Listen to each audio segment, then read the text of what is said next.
Ms. Adler, I am really, really thrilled that you're here because when we talk about these issues, we get the industry guys and we get people who have economic interests, but it's your planet, it's your future that we're gambling with. When I talk to my daughter, upper Gen Z, there's a real anger because they see that our generation is failing in not just a fundamental way, in a deeply existential way. This is about we are gambling with your future. It's a generational divide we've never dealt with before. So I'd like to just ask you, as year in, year out, government makes promises, year in, year out, Canada fails in these promises. There has been no decrease at all, and we're hurtling past 1.5 degrees. We're not even close to meeting it. What is the stress? I want to talk about it at a personal level, the stress that it puts on your generation when you contemplate a future that is being so badly mishandled by our generation.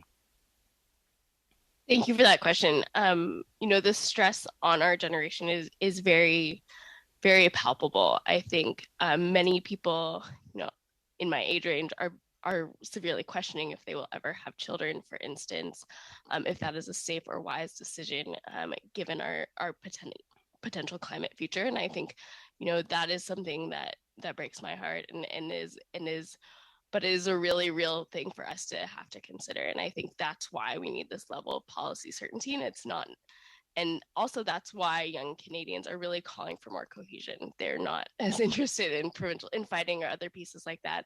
They really want to see a clear policy direction that allows us to actually plan our futures. Because at this point, things are very up in the air, and a lot of that has to go with what's the trajectory for our economy, but also what's the trajectory for our climate, and wanting to see Canada really be a leader on what does it look like to establish a climate safe future there.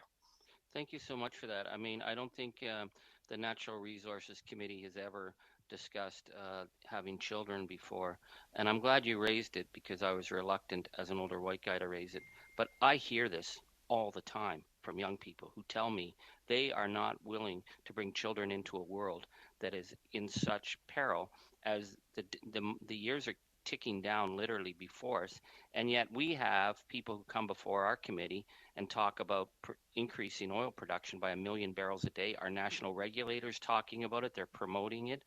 How important is it that young people are at the table discussing what the future, your future, is going to be, so that we actually bring some common sense to this discussion? I mean, I think it's crucial that we're leveraging youth engagement, because it is both their future and also these are the people who are going to implement all of the plans that are made.